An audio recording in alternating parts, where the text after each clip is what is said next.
স্বাগত ডিবিসি সংবাদে আপনাদের সাথে আছে হিমাদ্রি রাহা। এবার জানাবো খবরের বিস্তারিত। ২৪ ঘন্টার মধ্যে সম্পূর্ণ যুদ্ধবিরতিতে যাবে ইরান ইসরায়েল। মার্কিন প্রেসিডেন্ট ডোনাল্ড ট্রাম্পের এই ঘোষণার কয়েক ঘন্টার মধ্যেই যুদ্ধ থামানোর আনুষ্ঠানিক ঘোষণা দিল দুই দেশ। তবে যুদ্ধবিরতির তৎপরতার মধ্যে পাল্টাপাল্টে ক্ষেপণাস্ত্র হামলা চলেছে দুই দেশের আকাশে। তেহরানে এক পরমাণু বিজ্ঞানী নিহতের খবর পাওয়া গেছে। কয়েকজনের প্রাণহানি ঘটেছে তেল আবিবেও। আঘাতের পর আছে পাল্টা আঘাত। তারই প্রমাণ ইসরায়েল আর মার্কিন হামলায় অনেকটা পর্যদস্ত ইরান। মঙ্গলবার রাতে মধ্যপ্রাচ্যের মার্কিন ঘাঁটিতে লাগাতার চলল ইরানের ক্ষেপণাস্ত্র হামলা।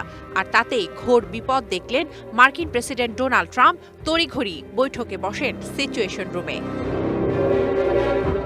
পরে ট্রাম্পের প্রস্তাবিত যুদ্ধবিরতিতে ইরানকে সম্মত করাতে মধ্যস্থতা করেছেন কাতারের প্রধানমন্ত্রী। রয়টার্স জানায়, কাতারের প্রধানমন্ত্রী শেখ মোহাম্মদ বিন আব্দুর রহমান আল থানির সাথে ইরানের কর্মকর্তাদের ফোন আলাপের মাধ্যমেই তেহরানের সম্মতি আদায় করা হয়েছে। এ বিষয়ে নিজের মালিকানাধীন সামাজিক মাধ্যম ট্রুথ সোশ্যালে ট্রাম্প জানান, এই যুদ্ধবিরতি এক চলমান সংঘাতকে অবসানের পথে এগিয়ে নিয়ে যাবে। ট্রাম্পের এই ঘোষণাকে আঞ্চলিক উত্তেজনার মধ্যে এক গুরুত্বপূর্ণ অগ্রগতি হিসেবে দেখা হচ্ছে। ট্রাম্পের এই ঘোষণার পর কয়েক ঘন্টার ব্যবধানে যুদ্ধবিরতিতে সম্মত হয় তেহরান তেল আবিব। সম্মত হলেও যুদ্ধবিরতি কার্যকর কখন হবে তা এখনও নিশ্চিত নয়। এদিকে ট্রাম্পের যুদ্ধবিরতি ঘোষণার পর পাল্টাপাল্টি জোর হামলা চালিয়েছে ইরান। এতে ইসরায়েলে বেশ কয়েকজনের হতাহতের ঘটনা ঘটেছে। নিহত হয়েছেন ইরানের এক পরমাণু বিজ্ঞানী। শোভন শাহমিন দিশা, ডিবিসি নিউজ ডেস্ক। মাত্র কয়েক ঘন্টা আগেও তৃতীয় বিশ্বযুদ্ধের যে আশঙ্কা ছিল প্রবল, তা স্তব্ধ হয়ে গেল মার্কিন প্রেসিডেন্ট ডোনাল্ড ট্রাম্পের এক ঘোষণায়। ইরানে যুক্তরাষ্ট্রের হামলা প্রত্যাঘাত আসে মধ্যপ্রাচ্যের ৪ দেশে মার্কিন সামরিক ঘাঁটিতে। তেহরানের পাল্টা ক্ষেপণাস্ত্র হামলার পরই সুর নরম করেন মার্কিন প্রেসিডেন্ট। কয়েক ঘন্টার ব্যবধানে আসে ১২ দিনের যুদ্ধ বন্ধের ঘোষণা। ইরানে যুক্তরাষ্ট্রের হামলার ৪৮ ঘন্টার মধ্যেই আসে তেহরানের প্রত্যাঘাত। কাতার, ইরাক, কুয়েত ও বাহরাইনে মার্কিন বিমান ঘাঁটিতে ক্ষেপণাস্ত্র ছোড়ে ইরান। তবে সবচেয়ে তাৎপর্যপূর্ণ ছিল কাতারের আল উদেইদ বিমান ঘাঁটিতে হামলা। যুক্তরাষ্ট্রের মধ্যপ্রাচ্য কৌশলে হৃৎপিণ্ড এই ঘাঁটি। বিস্ফোরণে কেঁপে ওঠে দোহা। ১৪টি ব্যালিস্টিক ক্ষেপণাস্ত্র ছোড়ার দাবি করেছে ইরান, যার মধ্যে ৬টি ক্ষেপণাস্ত্র আঘাত হানতে সক্ষম হয়। যদিও কাতারের আকাশ প্রতিরক্ষা ব্যবস্থা ইরানের সব ক্ষেপণাস্ত্রই ভূপাতিত করার দাবি করেছে। হামলার কয়েক মিনিটের মধ্যেই তীব্র নিন্দা জানিয়ে পাল্টা জবাব দেওয়ার অধিকার রয়েছে বলে হুমকি দেয় কাতার। এদিকে হোয়াইট হাউসে সিচুয়েশন রুমে নিজের ঊর্ধ্বতন কর্মকর্তাদের নিয়ে পরিস্থিতি পর্যবেক্ষণ করতে থাকেন মার্কিন প্রেসিডেন্ট। ইরানের পাল্টা জবাবের কয়েক ঘন্টা পরই ডোনাল্ড ট্রাম্পের কণ্ঠে শোনা যায় নরম সুর। ঘোষণা করেন ইরান ইসরায়েল যুদ্ধবিরতির। প্রশ্ন উঠছে, যে সংঘাত তৃতীয় বিশ্বযুদ্ধে মোড় নেওয়ার আশঙ্কা করা হচ্ছিল, সেখান থেকে পিছু হটে যুদ্ধবিরতিতে রাজি হলেন কিভাবে ট্রাম্প? বিশ্লেষকদের মতে, কৌশলগতভাবে গুরুত্বপূর্ণ মার্কিন সেনাঘাঁটি আল উদেইদে ইরানের হামলার উদ্দেশ্য যুদ্ধ ছিল না। এ হামলার মাধ্যমে ইরান যুক্তরাষ্ট্রকে স্পষ্ট বার্তা দিয়েছে, তাদের সার্বভৌমত্বে আঘাত আসলে তারাও পাল্টা আঘাত হানবে। হামলার আগে কাতার সরকারকে আগেই সতর্ক করে ইরান। বেসামরিক নাগরিকদের সরিয়ে নিতেও বলা হয়। ইরানের জাতীয় নিরাপত্তা পরিষদ স্পষ্ট জানায়, এই হামলা কাতারের বিরুদ্ধে নয়, কাতার তাদের বন্ধু এবং এটি ছিল একটি প্রতিরক্ষামূলক পদক্ষেপ। এমন বার্তা মধ্যপ্রাচ্যের দেশগুলোর সঙ্গে সম্পর্ক রক্ষার দিকেই ইঙ্গিত দেয়। বিশ্লেষকদের মতে, ইরানের কৌশলগতভাবে বুদ্ধিদীপ্ত এই পাল্টা আক্রমণ ইঙ্গিত দিচ্ছে, তেহরান সরাসরি প্রাণহানি চায়নি, বরং মার্কিন সামরিক আধিপত্যের ওপর একটি প্রতীকে আঘাত হানতে চেয়েছিল। শেষ পর্যন্ত পাল্টা হামলার ইঙ্গিত না দিয়ে বরং শান্তিপূর্ণ সমাধানের পথ বেছে নেন মার্কিন president Donald Trump. Samia Jannah, DBC news desk. Topper nonstick কুকওয়্যারে ৫ স্তরের ইউরোপিয়ান স্ট্যান্ডার্ড কোটিং থাকায় খাবার লেগে যায় না। কাতার, কুয়েত, ইরাক ও বাহরাইনে ইরানের ক্ষেপণাস্ত্র হামলার পর ঢাকা থেকে বন্ধ হয়ে যাওয়া ফ্লাইট চলাচল এখন স্বাভাবিক। এর আগে বন্ধ আকাশসীমা খুলে দেয় ওই ৪ দেশ। মঙ্গলবার রাতে মধ্যপ্রাচ্যের ৪ দেশে হামলা চালায় ইরান। এরপর ওই দেশগুলোর আকাশসীমা বন্ধ করে দেওয়া হয়, তবে সকালের আগেই তা খুলে দেওয়ার ঘোষণা দেওয়া হয়। মধ্যপ্রাচ্যের ঘটনায় ঢাকা থেকে ওই গন্তব্যগুলোতে পরিচালিত কিছু ফ্লাইটে সময়সূচির পরিবর্তন এবং সাময়িক বিঘ্ন ঘটেছে। বিশেষ করে শারজাহ, বাহরাইন, কুয়েত, দোহা, আবুধাবি ও দুবাই রুটে যাতায়াতকারী ফ্লাইটগুলো নির্ধারিত সময় অনুযায়ী পরিচালনা করা সম্ভব হয়নি।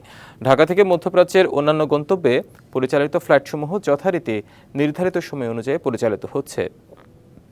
এরপরও পরিস্থিতি বিবেচনায় যাত্রীদের নিজ নিজ এয়ারলাইন্সের অফিস বা হটলাইন নাম্বারে যোগাযোগ করে তাদের ভ্রমণ সংক্রান্ত হালনাগাদ তথ্য সংগ্রহ করার জন্য অনুরোধ করেছে হযরত শাহজালাল আন্তর্জাতিক বিমানবন্দর কর্তৃপক্ষ।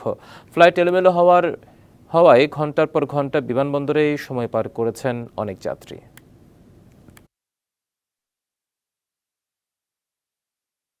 এত লেট হয়েছে, ফ্লাইটের টাইম চেঞ্জ করে দিচ্ছে, এখন তো শিওর হয়েছে না কোন সময় কি হয়।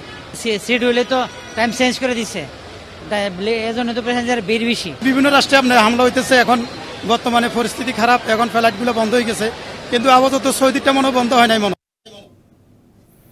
মার্কিন প্রেসিডেন্ট ডোনাল্ড ট্রাম্পের ইরান ইসরায়েল যুদ্ধবিরতির ঘোষণার পর কমতে শুরু করেছে জ্বালানি তেলের দাম। বিশ্বজুড়ে অপরিশোধিত জ্বালানি তেল ব্রেন্ট ক্রুডের দাম আরও 4% কমে ব্যারেল প্রতি $68 কাছাকাছি হয়েছে, যা সোমবারের ট্রেডিং সেশনে জ্বালানি তেলের দাম 7% কমারই ধারাবাহিকতা বলে জানিয়েছে আন্তর্জাতিক গণমাধ্যম। মধ্যপ্রাচ্য পরিস্থিতির সঙ্গে তাল মিলিয়ে এশিয়ার শেয়ার বাজারগুলোতেও ইতিবাচক সাড়া দিচ্ছে। জাপান, দক্ষিণ কোরিয়া ও অস্ট্রেলিয়ার প্রধান সূচকগুলো ঊর্ধ্বমুখী। সুষ্ঠু নির্বাচনের মধ্য দিয়ে বাংলাদেশের শান্তিপূর্ণ ক্ষমতা হস্তান্তর দেখতে চায় চীন। তারা নতুন সরকারের সাথে কাজ করতে অধীর আগ্রহে অপেক্ষা করছে, এমনটি জানিয়েছেন বিএনপি মহাসচিব মির্জা ফখরুল ইসলাম আলমগীর। সোমবার চীনের পিপলস গ্রেট হলে সিপিসি কেন্দ্রীয় কমিটির পলিট ব্যুরো সদস্য ও ন্যাশনাল পিপলস কংগ্রেস স্ট্যান্ডিং কমিটির ভাইস চেয়ারম্যান লিং হাংঝাং এর সাথে বৈঠক শেষে তিনি এই কথা বলেন। এই সময় বাংলাদেশের পক্ষ থেকে কৃষি, শিল্প, গার্মেন্টস, স্বাস্থ্য, অবকাঠামো উন্নয়নে চীনের সহায়তা অব্যাহত রাখার আহ্বান জানানো হয়। এছাড়াও বাণিজ্য অসমতা দূর করতে পদক্ষেপ, আধুনিক প্রযুক্তি, কর্মদক্ষতা বাড়ানোর বিষয়ে সহায়তার আহ্বান জানিয়েছেন বিএনপি মহাসচিব মির্জা ফখরুল ইসলাম আলমগীর সহ দলের উচ্চ পর্যায়ের একটি প্রতিনিধি দল। তারা সোমবার চীন সফরে যান।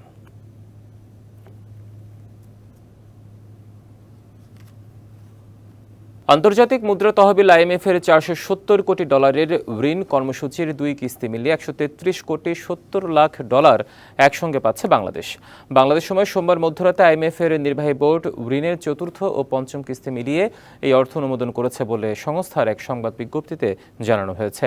এ মাসের মধ্যে বাংলাদেশ 2 কিস্তির টাকা হাতে পাবে বলে আভাস দিয়েছেন অর্থ মন্ত্রণালয়ের কর্মকর্তারা। আর্থিক সংকট সামাল দিতে 2022 সাল থেকে কয়েক দফা আলোচনা শেষে আইএমএফ-এর সঙ্গে $470 কোটি ঋণ চুক্তি করে বাংলাদেশ। পরের বছর প্রথম কিস্তির $47 কোটি 63 লাখ হাতে পায় বাংলাদেশ। একই বছরে পাওয়া যায় দ্বিতীয় কিস্তির $68 কোটি 20 লাখ।